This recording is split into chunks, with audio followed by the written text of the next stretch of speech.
우리는 지난 시간까지 해서 사도신경의 성부 하나님 보았고, 이제 성자 예수님에 대한 이야기를 탄생부터 또 십자가의 고난, 그리고 부활, 그리고 승천과, 그리고 우리 저번 시간은 하나님 우편에 앉아 계시는 것이 어떤 의미인지를 살펴보았는데요. 오늘은 예수님의 그 사역, 마지막 사역인 재림, 또 같은 의미로 심판에 대해서 우리가 살펴보게 됩니다.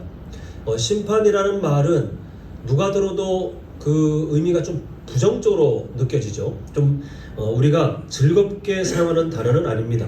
다만 우리가 그리스도인들로 살아간다면 우리 안에 심판하면 부정적인 느낌이 싹 든달지라도, 그러나 우리가 바른 성경적인 이해를 가지면 여기에 또 하나의 의미를 덧붙이면 되는데, 그게 뭐냐면 심판은 구원의 완성을 향해 가는 과정이구나, 이렇게 생각하시면 되겠습니다.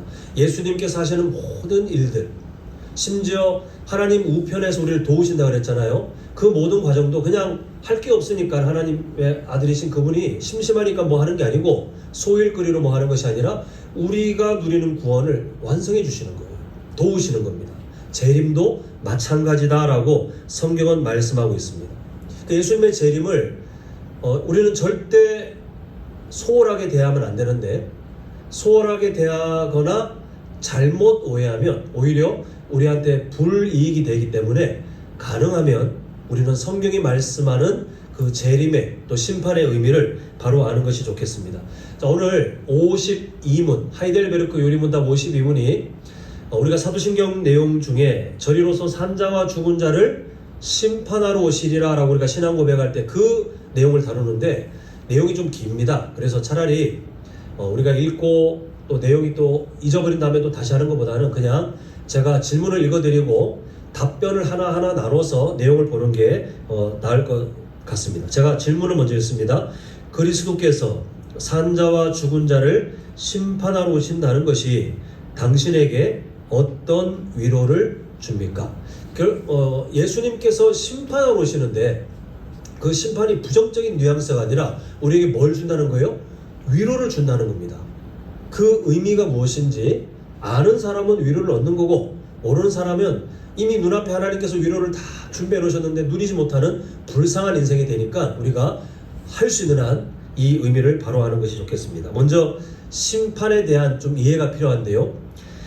히브리서 9장 27절을 보면 우리가 잘 아는 말씀인데 제가 읽어드립니다. 한번 죽는 것은 사람에게 정해진 것이요, 그 후에는 뭐가 있어요? 심판이 있으리니 라고 말씀하고 있는데, 여기에 누가 토를 달 게 없는 것이, 이 세상을 창조하시고 통치하시고 또 하나님의 뜻 가운데 마무리하실 계획까지 있는 그 하나님께서 이렇게 하시겠다는 거예요. 우리가 왜요? 하나님께 질문을 던지는 것 자체가 의미가 없습니다. 하나님께서 그렇게 하시겠다고 하는 건데, 문제는 그 통치의 법칙을 보니까 사람은 뭘 피할 수 없죠? 죽음이라는 것을 피할 수 없는데, 그 죽음과 심판이 끊을 수 없는 것으로 되어 있어요. 우리가 한 번은 죽게 되어 있는데 그 후에 심판은 반드시 있을 것이다 라고 성경이 우리에게 말씀하고 있습니다. 자, 이때 심판에 대한, 예수님 안 믿는 사람들은 뭐 논외로하고, 예수님 믿는 우리 성도님들 중에 그런 분들이 안 계셨으면 좋겠지만요, 심판에 대해서 건강하지 못한, 그리고 내용으로 보면 상반된 두 가지 잘못된 그 태도가 있는데, 첫 번째가 뭐냐 하면 그냥 두렵거나 아니면 불편한 것으로 느껴지면서 계속 피하는 거예요. 피한다고 우리가 예수님의 재림을 막거나 연기할 수 있는 힘이 아무것도 없는데, 그냥 스스로 마치 꿩이 있죠. 꿩이 무서울 때, 저는 사실 그 광경을 본 적은 없습니다. 맨날 말만 들었으니까요. 꿩이 무서우면 어떻게 하죠? 수풀에 자기 머리만 숨기고 몸은 바깥에 있는데 마치 자기는 숨은 것처럼 안심하는 미련한 모습 있잖아요. 그것처럼 재림은 다가오고 있는데 마치 그 재림에 대해서 내가 눈을 돌리고 있으면 그냥 마음이 편한 것처럼 생각 안 하고, 재림, 심판, 마지막 날 이런 얘기 들으면 괜히 불쾌하고, 그리고 그런 관련된 설교 나오면 괜히 듣기 싫어하고, 이렇게 싫어하는, 불편해하는 예수님 믿는 사람들이 있습니다. 우리 성도님들 여기 해당 안 되시길 바라고요. 반대로, 지금 잘 이해하셔야 돼요. 반대로 예수님의 재림을 피하는 게 아니라 막 사모하는, 빨리 오시옵소서 주님, 이렇게 말하는 그런 분들도 계시는데, 그러면 목사님 그게 무슨 문제입니까? 예수님의 재림을 사모하는 거 아닙니까? 그런데 이 사모하는 그 동력이 중요한데요, 이 사모할 때 어떤 게 문제가 되냐 하면, 내가 지금 삶이 너무 고단한 거예요. 그리고 내가 보는 이 세상이 너무 죄가 가득한 거예요. 그러니까 예수님 빨리 그냥 내 힘든 거 이제 그만 딱 멈추게 빨리 오셔서 빨리 내 힘든 거 빨리 해결해 주시고, 그리고 저 세상에 저렇게 악한 사람들 다 멸해 주시고, 이렇게 우리가 뭔가 내가 마음에 안 드는 것을, 어떤 상황이나 주변에 보여지는 것들을 멈추게 하고 싶은 마음에 예수님의 재림을 당기고 싶어하는, 뭐 그렇다고 당겨지는 것은 아니지만 그렇게 빨리 예수님 오셨으면 좋겠다, 예수님이 오시기만 하면 내가 이 힘든 생활이 끝날 텐데, 내가 저 남편한테 듣고 아니면 아내한테 듣는 저 잔소리 안 들을 거고, 내가 자식들 때문에 속 앓는 저 일 내가 경험 안 해도 될 텐데, 이렇게 생각하는 것들이 그래도 믿음 있네 라고 우리가 쉽게 생각할 수 있지만, 그러나 성경적으로 보면 건강한 태도가 아닙니다. 왜냐하면 금방 말씀드렸던 재림을 불편하게 생각하는 사람들과 재림을 통해 빨리 내 삶의 어떤 것들을, 안 좋은 것들을 그만 그쳤으면 좋겠다는 그 태도들의 공통점이 있는데, 그게 뭐냐면요, 재림을 인간 중심으로 해석하려고 하는 거예요. 나를 중심에 딱 두고 하나님께서 진행하시는 일을 내가 지금 판단하는 겁니다. 싫어하거나 아니면 내 어떤 문제를 해결하기 위한 어떤 수단으로 삼고 싶은 거예요. 우리가 아무리 예수님의 재림을 당기고 싶다 한들, 우리가 왜 예수님의 재림이 자꾸 더디게 보입니까? 성령을 통해서 우리에게 하시는 하나님의 말씀 뭐냐면, 한 영혼이라도 더 구원하시고자 하는 하나님의 사랑 아닙니까? 근데 그걸 모른 채 하면서 나만 편해지기 위해서, 나만 괜찮아지기 위해서 예수님 빨리 오시길 바란다? 일단 성경에서 나타나는 하나님의 마음과 맞지 않는 태도예요. 자기 중심적인 거예요. 이렇듯이 우리는 나를 통해 예수님의 재림을 해석하는 것, 나의 어떤 상황을 통해서 예수님의 재림을 바라보는 것은 좋지 않은 그런 해석이 나올 수 있기 때문에, 우리는 건강한 관점으로 재림을 봐야 되는데, 그 관점이 뭐냐 하면 저를 따라합니다. 예수님의 재림은 예수님의 사역이 완성되는 것입니다. 예수님의 재림을 어떻게 보냐면 예수님의 사역의 완성으로 바라보면서 거기에 내 삶이 연결돼야 돼요. 내가 있는데 내가 바라보기에 불편하다, 아니면 내가 있는데 내가 보기에 빨리 와야 내가 지금 좀 편해질 것 같다, 이게 아니라 그 생각 다 끊어버리고 예수님의 사역이 그 선하신 뜻대로 흘러가는데, 그 예수님의 사역이 완성되는 지점이 재림이구나, 가장 선하신 때에 가장 선하신 방법으로 완성되는 것이 예수님의 재림인데, 그게 나와 상관없는 것이 아니라 내 인생과 연결되어 있구나를 이해하는 사람이 건강한 재림을 이해하는 우리의 신앙관입니다. 그래서 52문에 우리가 그 답변 끝부분을 보면 이렇게 되어 있는데요, 그가 그의 모든 원수들, 예수님이 그의 모든 원수들, 곧 요 표현을 잘 주목하세요. 나의 원수들을 영원한 멸망으로 던지시며 라고 되어 있습니다. 예수님께서 하시는 일을 보니까 예수님께서 승리하신 왕이잖아요. 예수님께서 원수들을 그냥 영원한 멸망으로 던지시는데, 우리에게 뭘 알려주냐면 나의 원수였던 거예요. 나의 원수. 나와 상관없는 일이 아니라 예수님의 승리가 누구의 승리예요? 나의 승리로, 그 영원한 승리에 우리를 동참시키시는 일이 바로 예수님의 재림을 통해서 이루어진다라고 말씀하고 있습니다. 또 그 뒤에 답변, 나를 모든 택자들과, 하나님께서 택하신 사람들을 말하죠, 택자들과 함께 하늘의 기쁨과 영광 가운데 그에게로 취하여 들으실 것입니다, 이렇게 고백을 하고 있는데요, 예수님께서 재림하실 때 내가 어떤 삶이 되나 봤더니 하나님께서 택하신 그 사람들과 함께 하늘의 기쁨, 하나님께서 준비하신 그 영원한 쉼, 영원한 평안, 하나님과의 친밀한 관계가 완전하게 회복되어 살아가는 그 완성된 삶에 우리를 초청하시는 거예요. 무엇을 통해요? 예수님의 재림을 통해서만 이게 완성된다는 것입니다.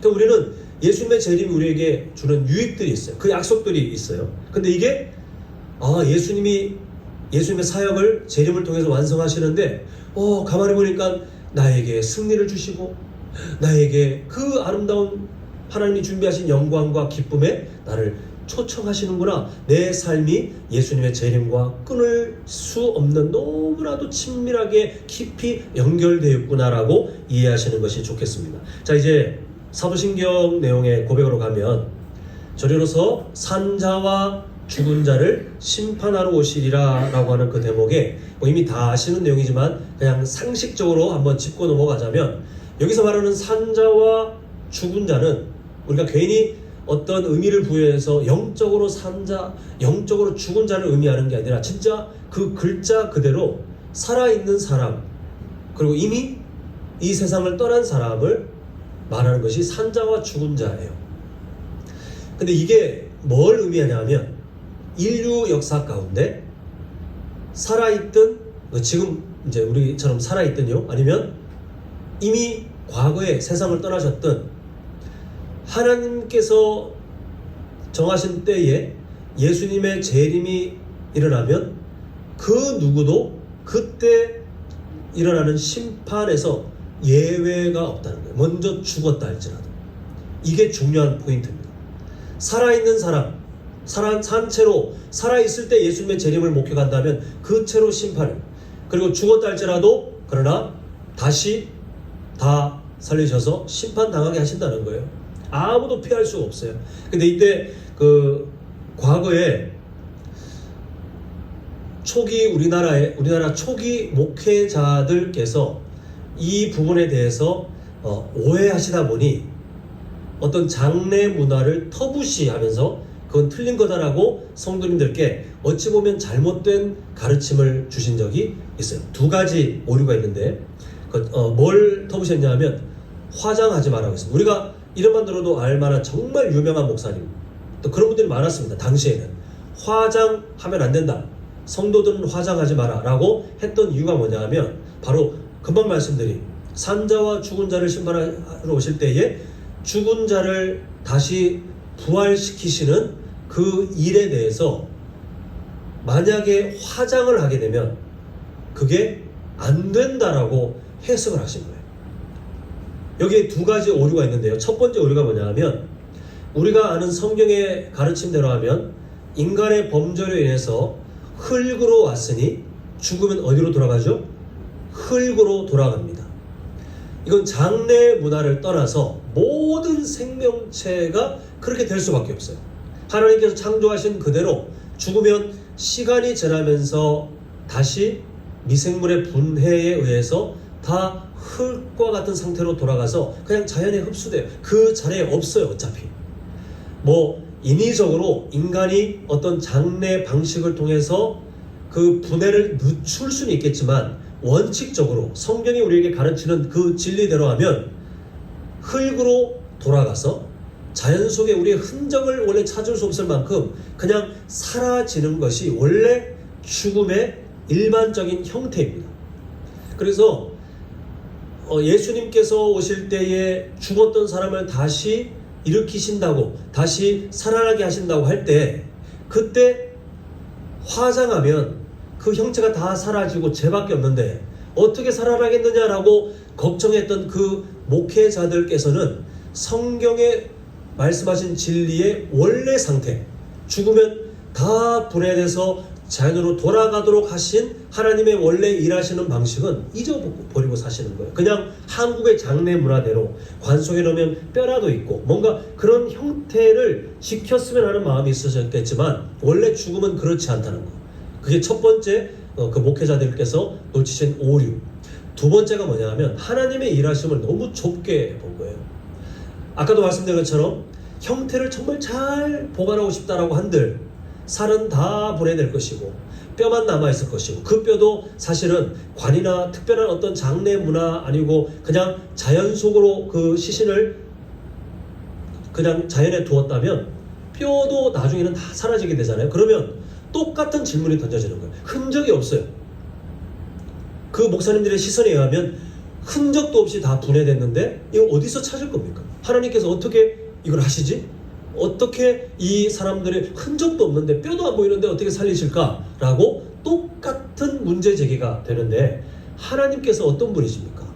뭔가 있어야만 만드시는 분이 아니라 하나님은 이 세상을 만드실 때 무에서 유로, 그리고 인간을 만드실 때 그 특별한 경우 말고 말씀으로 있으라 하시면 있게 하신 그분이 사람들의 몸이 죽어서 말씀대로 흙으로 돌아가 다 분해돼서 이게 어디 있는지 알 수도 없거나 아니면 화장해서 다 태워서 재가 되었다고 한들 하나님께서 다시 그 죽은 사람을 예수님의 재림 때에 살아나게 하실 때 불가능하실 분입니까?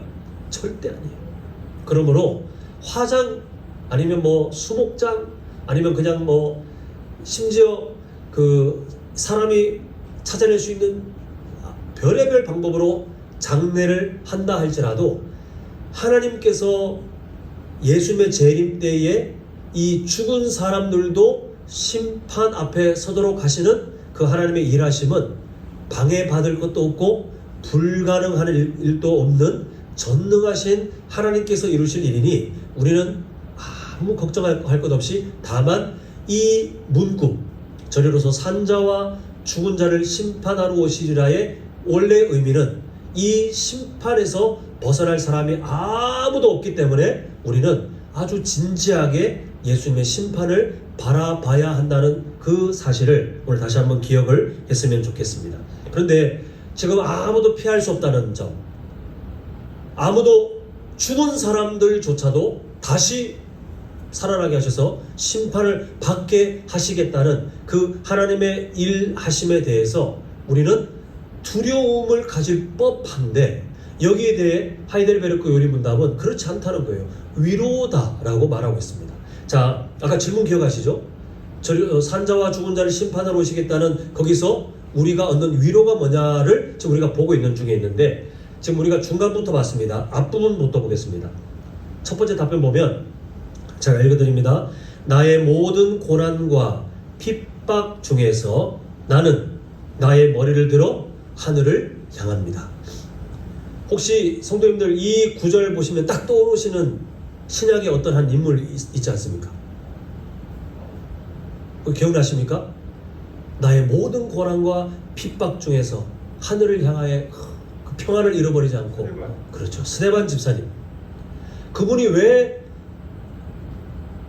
돌에 맞아 죽어가는, 돌에 맞는 거 우리가 상상만 해도 참 치욕스럽지만 또 고통스럽잖아요. 근데 전혀 평안을 잃어버리지 않고 오히려 그 평안 가운데 하늘을 향해 얼굴을 들고 그때 하나님께서 보이시는 그 하나님 우편에 계신 예수님을 바라보며 그렇게 영광스럽게 마지막을 담담하게 감당하신 그 스데반 집사님이 바로 딱 여기에 해당되어 있어요. 자, 지금 이걸 우리가 어떻게 이해하셔야 되냐면, 현재 우리는 이 땅에 살고 있습니다. 그런데 위로를 얻는다는 거예요. 어떤 위로를요? 나의 모든 고난과 핍박 중에서 나는 나의 머리를 들어, 이게 뭐냐면 세상에 짓눌려가지고 패배자다 이게 아니라 나는 그런 고난 중에서도 고개를 들고, 어찌 보면 우리 삶의 이 내면의 고개겠지만요, 머리를 들어서 하나님을 바라보는 거예요. 하나님 우편에 계신 예수님을 바라보는 거예요. 그러면서 거기서 힘을 얻고 소망을 얻는 거예요. 왜 이게 가능하냐 하면 예수님이 다시 오시겠다는 약속이 있는데 그 약속하신 예수님은 나를 이미 구원하신 분이에요. 또 내 삶을 우리가 저번 주에 본 것처럼 하나님 우편에서 나를 도우시는, 지금도 나를 도우시는 사랑의 하나님이에요. 근데 그분이 이 땅에 심판자로 오실 그때 나의 삶 가운데 우리가 아까 전에 보았던 그 답변들 보면 승리를 누리게 하시고, 또 하나님께 주시는 영원한 그런 기쁨들을 누리게 하실 것을 내가 알기 때문에, 아직 그 때는 당장인지 어떤지 알 수 없지만 그 약속을 알고 있기 때문에 나는 지금 마치 스데반 집사님처럼 나의 머리를 들어 하늘을 바라보면서 우리는 흔들리지 않고 천국을 바라보며 걸어가는 삶이 가능하다는 거예요. 우리가 잘나서가 아닙니다. 우리가 뭔가 타고나길, 뭔가 의지가 강해 뭐 이런 사람이라서가 아니라 나는 연약하지만 나의 고개를 들게 하시고 주님을 바라보게 믿음의 눈을 여시고 근데 그 주님이 재림하시는 그 약속의 때에 나에게 구원자, 그 심판하시지만 구원자이신 그분으로 오시는 그 때를 우리가 기대하면서 오늘을 이기고 내일을 감당할 수 있는 힘을 얻게 된다는 거예요. 그 다음 답변 이렇게 되어 있습니다. 그리고 전에 나를 대신하여 하나님의 심판대 앞에 서시고 나를 위해 자신을 내어 주심으로 자, 그 다음에 화면 보이시죠? 내게 이 말부터 시작. 내게 이 모든 저주를 제거해 주신 바로 그분이 심판자로서 하늘로부터 오실 것을 확신을 가지고 기다립니다. 이렇게 문장이 완성됩니다. 그러니까 그분이 지금 화면에 보이시는 그분이 심판자로 오실 것을 확신합니다. 그래서 내가 기다립니다. 이런 내용으로 되어 있는데 노란색 글씨를 마음속에 새기셔야 돼요. 새기셔야 돼요. 예수님 믿는 분이 맞으시다면 성도님들의 마음의 상태를 한번 여쭤보고 싶은데요. 예수님을 믿는 분이 맞으시다면 장차 오실 예수님이 심판자로 오시는 것이 두렵다. 성경적이지 않은 태도예요. 왜냐하면 자 보시면 나를 대신하여 하나님의 심판대 앞에 예수님이 이미 우리 대신 섰어요. 그리고 나를 위해 자신을 내어주심으로 노란색 글씨 뭐라고 되어 있죠? 내게 이 말 모든 저주, 여기서 말하는 저주는 죄에 대한 대가입니다. 죄에 대한 대가를 어떻게 하셨다고요? 제거해 주셨어요. 예를 들면 우리 성도님들께서 어떤 분의 식사 초청을 받았는데 너무너무 비싼데요. 막 마음이 덜덜덜 떨릴 만큼 여기서 먹어도 되나? 근데 그분이 문 앞에서 딱 기다리겠다가 오셨습니까? 하면서 우리 성도님들을 모시고 딱 들어가면서 카운터에서 결제를 미리 하는 거예요. 식사비 딱 결제하고는 뭐라고 말하냐면 마음껏 드십시오. 제가 이미 다 결제했습니다. 이때 어떤 사람이 정상일까요? 1번 식사를 하는데 점점 식사가 맞춰질 때가 다가올수록 두려움에 쌓이는 거예요. 덜덜덜 떨면서 이 음식값이 보통 가격이 아닌데 만약에 나한테 일부 내라고 하면 어떡하지? 아니면 나한테 가격을 이거 다 지불하라고 하면 어떡하지? 걱정해가지고 음식도 제대로 못 먹고 막 진땀을 뻘뻘 흘리면서 그렇게 먹는 사람 1번. 2번 이미 결제한 걸 받기 때문에 아유 참 이렇게 귀한 음식을 감사합니다 하면서 그 마음을 받고 음식을 마음껏 누리는 사람. 1번과 2번 중에 누가 정상입니까? 누가 더 좋습니까를 말하는 게 아니라 누가 정상입니까? 2번이죠. 왜 정상입니까? 이미 지불된 걸 알아요. 그래서 이 지불에 대해서 걱정하는 것은 비정상입니다. 똑같습니다. 예수님께서 이미 하나님의 그 심판, 하나님 앞에서 예수 그리스도의 보혈을 통하여 우리와 관련된 그 죄에 대한 대가 지불, 우리가 기억 못하는 죄까지, 앞으로 우리가 지을 죄까지 다 이미 지불하셨어요. 하나님께서 저 권혁규 목사의 죄에 대해서 예수 네가 내놓을 답변이 뭐냐? 그때 예수님은 전혀 흔들림 없이 나의 생명, 나의 흘린 피로 권혁규 목사의 죄를 씻어 주십시오. 그럼 충분한 거예요. 잔액이 모자라는데 이게 아니라 넉넉한 거예요. 그 보혈이, 그 능력이 얼마나 충만한지 권혁규 목사의 죄를 씻기에 간당간당이 아니라 넉넉하고 넉넉하기 때문에 걱정할 것이 없다라고 성경은 곳곳에서 우리를 위로하고 계시는데요. 그분이 심판자로 오시는 거예요. 그분이 엄한 심판자로 오시지만 예수님 믿는 사람에게는 나의 저주를 제거해 주신, 대신 음식값을 지불해 주신 분이에요. 예수님 안 믿는 사람들에게는 이제 더 이상 기회가 없기 때문에 정말 그들에게는 무섭지만, 그러나 예수님 믿는 우리에게는 지금 하이델베르크 요리문답의 내용을 꼭 기억하셔야 됩니다. 나를 대신하여 하나님의 심판 앞에 서시고 나를 위해 자신을 내어주심으로 내게 임할 모든 저주를 제거해 주셨기 때문에 오늘 질문 기억나시죠? 산자와 죽은 자를 심판하러 오시리라가 왜 두려운 내용이 아니라 오히려 우리에게 위로를 주느냐고 묻잖아요. 왜 위로를 줍니까? 나에게 이미 약속되었고 허락되었고 내가 이미 누리고 있는 그 구원이 진짜네. 그 구원자이신 예수님이 이 땅에 심판자로 오셨는데 나에 대한 대가 지불은 다 끝났네. 이 약속을 알고 있기 때문에 우리는 그때가 다가와도 두려움이 아니라 소망이에요. 그때가 다가와도 우리는 오히려 거룩을 향해 자라가고자 하는 그런 건강한 동기가 생기는 거지, 뭐 마음껏 죄를 지어야지, 이건 구원받은 사람은 절대 그런 생각을 할 수가 없어요. 이제 말씀을 맺고자 합니다. 우리는 하나님께서 예수님의 십자가 사랑을 통해서 이미 지불하신 구원을 누리고 계시는 분입니다. 음식 드시고 계시는 중이에요. 감사한 마음, 그것으로 충분하고, 또한 그 감사한 마음을 담아 하나님께서 기뻐하실 삶을 어떻게 살아낼까를 열심히 살아가시면 됩니다. 완벽하지 않으실 거예요. 어떻게 완벽할 수 있겠습니까? 그러나 하나님은 그 마음을 받으시는 거예요. 우리가 뭔가를 이루기 때문에가 아니라 그 마음을 받으시고 우리를 도우시기도 하시고, 우리가 부족하지만 그러나 하나님께서는 우리의 서툰 모습까지 그렇게 기쁨으로 받으시고 우리에게 잘했다 칭찬하시는 하나님으로 우리를 만나 주십니다.